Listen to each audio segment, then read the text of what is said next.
Okay, guys, our next guest is known for his excellent analysis as well as his fun commentary style. A former fighter himself, now UFC color commentator and Fox analyst. He is here to help us preview UFC 231. Jimmy Smith. I love saying that name because it means the fun is about to come on Submission Radio. Welcome back to the program. How are you today? Glad to be back here. You're the only person who enjoys saying Jimmy Smith, man. That is the most boring name you can possibly think of. We love it, man. Well, okay, here's something that's not boring. Before we talk UFC 31, help us understand something, Jimmy. There is a picture on your Instagram from about a day ago. I'm sure you know exactly which one already. It's got you. I'm not sure. Not sure which one you're referring to. Yeah. It's you, Jade Bryce, and Mercedes Terrell in either a bathtub or a hot tub. I mean, it really doesn't matter. Yes. Please give us some context. How did this photo come about? Right. Okay. What happened was we were in Grand Rapids, Michigan, and doing a Bellator show. And Jade, Mercedes, and I used to film these like behind the scenes, like fun little skits and stuff for like in-house for the Bellator people. And I checked in the hotel room, and there's this big giant bathtub in the room of the hotel, not in the bathroom, in the room with the bed are these gigantic bathtubs. And we're like, oh, we have to shoot something in this. So we filmed a bathing safety video, like a public service announcement, and they ended up using it for like the rap party in Bellator, for like the in-house for the people, for the producers and stuff. And it was awesome. So we took that picture while we were filming it, and it's us in a gigantic bathtub. Boom. Wow. There you go. It's my life. It's tough. Yeah, well, when I saw that photo, Jimmy, I was like, I'm living the wrong life, man. I need to be living the Jimmy Smith lifestyle. It was oh man, it's crazy. Yeah, it's they're great friends. I love them. Mercedes was at my house a couple days ago for a Christmas party. So yeah, we're good friends. Love them. That's awesome, man. All right, let's look at UFC 231. Now that we've gotten some clarity on that photo, the important stuff, sure. We can move on to UFC 231. Max Holloway versus Brian Ortega.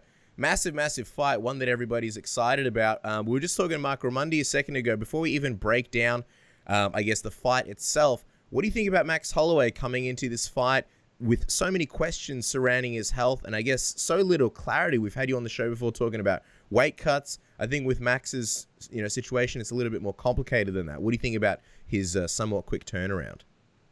The hard part is we never got any, like you said, clarity or conclusion about like, oh, it was this, we did that, everything's okay. I mean, Dana talked publicly about, they ran a bunch of tests, couldn't really find out anything. Everything seems fine, but everything seemed fine leading up last time. So this has become kind of the Khabib Ferguson, like, is this really going to happen? A lot of people are like, I don't want to jinx it because everything seemed fine until maybe a day before. So, yeah, I think it's that lack of real declaration of what happened last time that has people confused. We never got an answer about what was wrong. So how do we know it won't happen again? How do we know he's okay? Blah, blah, blah, blah, blah. All these question marks leading in, I think, add another layer to the fight. It's going to be fascinating just looking at this fight, how we'll even start. Ortega's striking has steadily been improving. He's usually able to find some effective counters against Max, though. That's obviously a lot easier said than done. What do you make of Ortega's striking? And if you're him, how would you look to get around Max Holloway's constant lateral movement and elusiveness? Well, the thing about Max Holloway is, Ortega's striking it's improved every single fight. The guy knocked out Frankie Edgar. Let me say it again. Knocked out Frankie Edgar. We thought that was impossible. So his striking has gotten better and better. Max Holloway picks his moments and decides to get Hawaiian, go in there and trade and brawl and bang. He always does. You talk about elusiveness, it's certainly there. But once he decides to go and hit the gas, he wants to brawl. He'll take one to give one. So look for those moments and figure out how to win those exchanges, not be there for those exchanges, be the power puncher in those exchanges, things like that. Because Max will decide to step in and bang at some point. I was going to say, with Ortega, his forward pressure is always there because he's not afraid to get taken down. And it can lure fighters into potentially making mistakes, like, going for takedowns or leaving themselves exposed for submissions. We saw it kind of wear on Cub Swanson, especially. Do you think it could potentially wear on Max if he has to constantly move backwards round after round, even though Max's cardio has always, seemed fantastic? Yeah, it could certainly wear him down, especially psychologically. Max is a guy who likes to come forward. He likes to be the bully. He likes to be the one in the exchanges to get the better of his opponent. So there's also the psychological impact of, God, this guy keeps pushing me back. He keeps moving back. He's a big featherweight. I feel like I'm always backpedaling. It's hard to throw off the back foot. He's not a brilliant counter striker. Max Holloway is not the kind of guy to slip and rip and move and really take advantage of a guy who really gives a lot of pressure to you. So stylistically and psychologically, that's a bad matchup for him. I mean, we all know Ortega likes to snatch up the guillotine. He's very dangerous with it once he does. Do you see any scenario where Ortega can use the clinch to make Max give up his neck and will make Max's height make it a lot harder to pull off a guillotine compared to Ortega's past opponents, in your opinion? Yeah, it will be. He's not an easy guy to guillotine. And also, he doesn't take those big double leg takedowns that expose the neck. You'd have to bait him into it, maybe hurt him with some body strikes. That's when your height kind of hurts you because you stand a little bit taller, your ribs are exposed. You start attacking the ribs, the guy kind of shells up. That's when you go for the guillotine. So that's the only sequence based on his build and the advantages it presents that I see that guillotine necessarily being a factor is hurt the ribs, get the guy's head down, then snatch the neck for sure. The one thing that's interesting and similar and something that I love about both these guys is they really have the heart to put on exciting fights and sort of go into wars. Yeah. You know, they can take a lot of damage and keep fighting. They also seem to both get a lot of their finishes in the third round. It's almost like it sort of takes them a little while to figure out their opponents, and then once they do, they really build momentum and sort of capitalize. Because of that, do you think the fight will be sort of leaning increasingly more towards one fighter by the end of the third round, or do you think it may just be sort of a bit of a war? Who's been in championship fights before? You always think of who's been there before, who's been in this situation, who has the confidence of experience. In that case, it's Max Holloway. He's the champ. He's used to being in 5-rounders. He's used to training for 5-rounders. He's used to knowing he has a gas for a 5-rounder. I think the longer the fight goes psychologically, assuming, of course, Brian Ortega hasn't, hurt him bad in the first 3 rounds, psychologically, rounds 4 and 5 usually belong to the guy with experience. In this case, it's Max Holloway.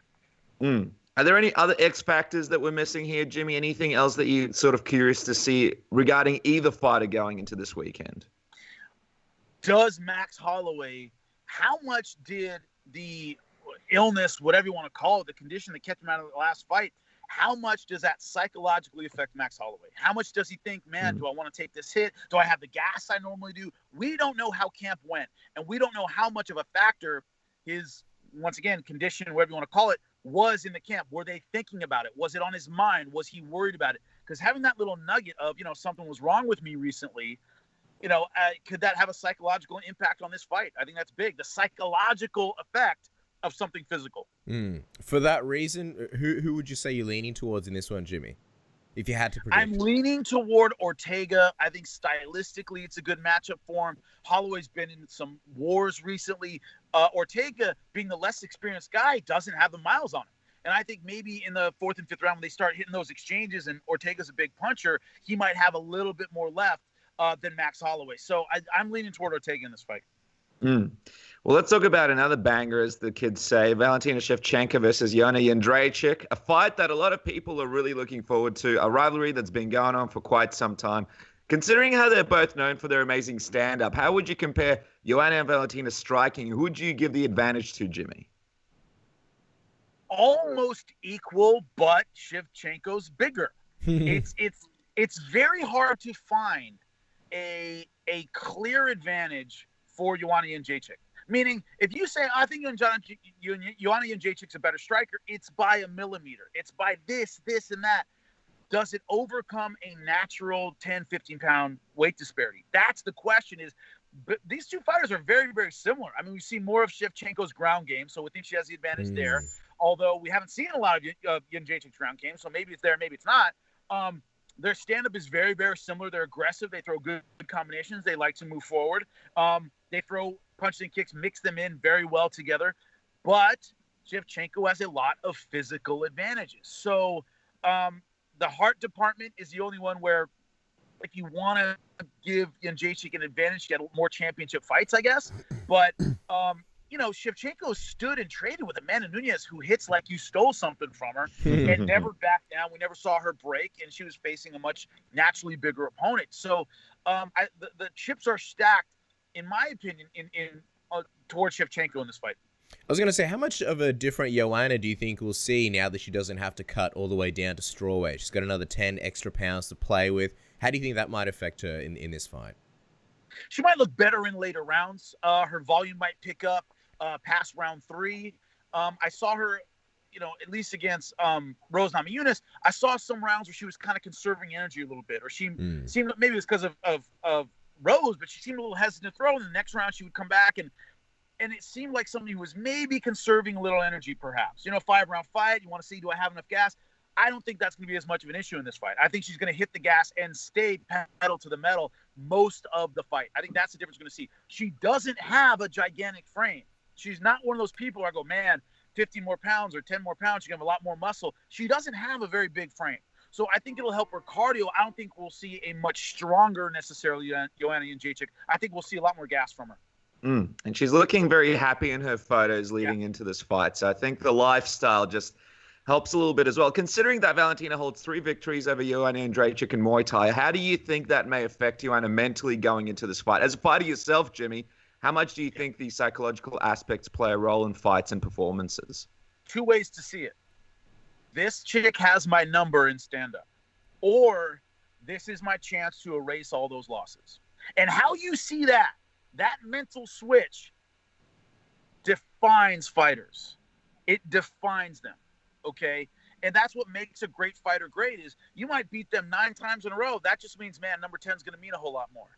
Or, God, this guy's beat me 9 times in a row. He just has my number. There's nothing I can do.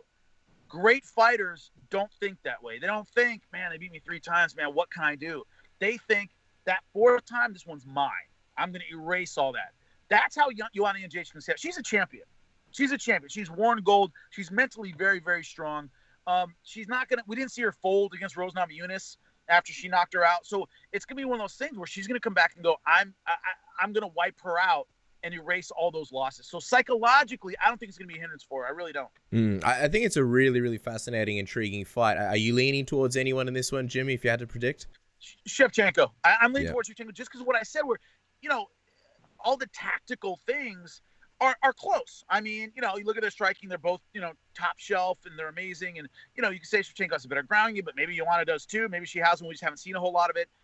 But the size disparity is going to be a big deal. Shevchenko hung with the best in the world at 135 and didn't look out-muscled and out-strength. So she's going to have a big physical advantage at 125. I mean, there's a whole bunch of really exciting fights on this card. Are there any other fights that are sort of really piquing your interest where you want to see what's going to happen lower down on the card?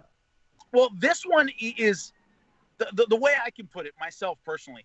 This is one I get to be a fan. I'm not working the Fox desk on this one. I'm not calling this one.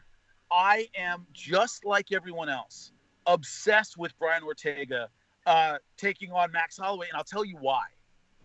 So many divisions. I just finished calling Kamaru Usman's fight at 170. I've done interviews this week and was like, who's getting the next title shot? They've got Colby Covington. You got, Ponzinibbio look great. This division at 145, these are the top 2 guys, no doubt.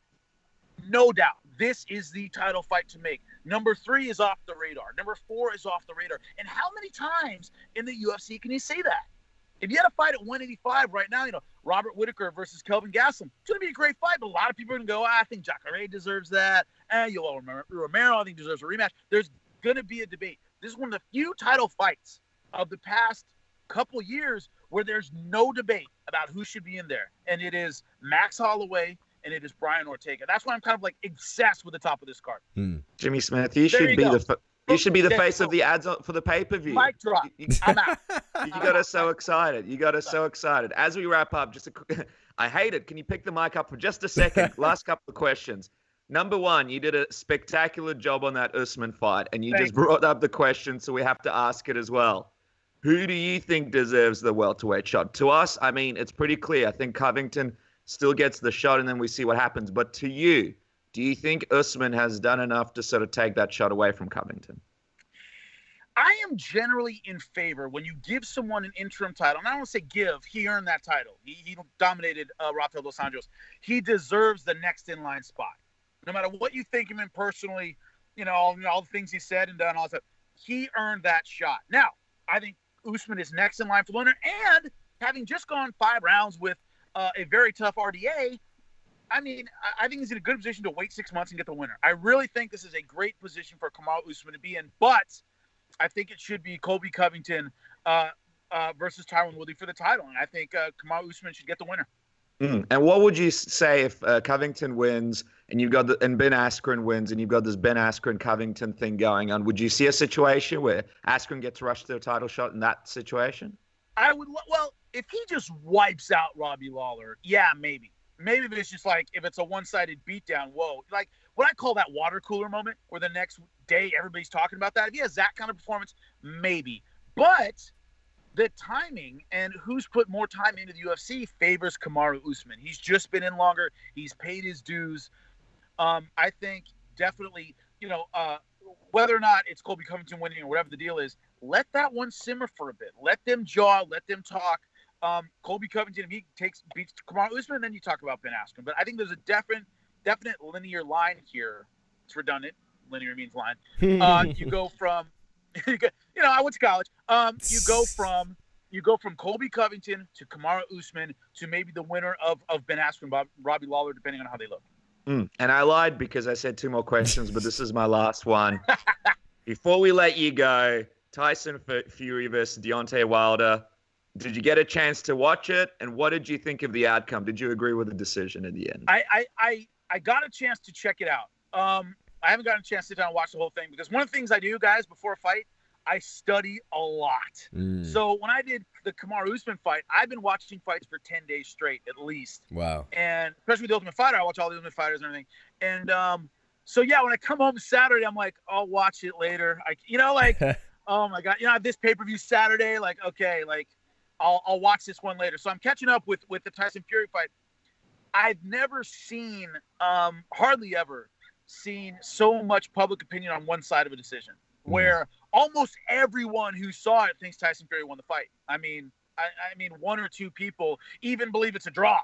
But the idea that one judge had 7 rounds for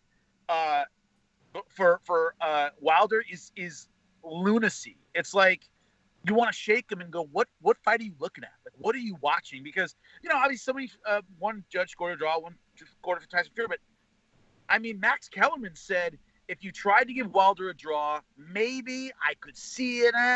7 rounds is lunacy. And so that's what bothers me is when one card is just so far out there that, it defies logic. That's where we are right now. And it's unfortunate because the guy fought his heart out. I know. Well, I mean, even though it's pretty dodgy, at least we get to see the rematch. That's going to be fun as well. The memes that are going to come from that are going to be even more amazing. And I feel you on the fights, man. That weekend was crazy. We had Mundine and Horn here in Australia. We were literally covering UFC Adelaide. Mark Hunt was fighting Justin Willis as that fight was going on. So it was a pretty funny scene in the back. Yeah.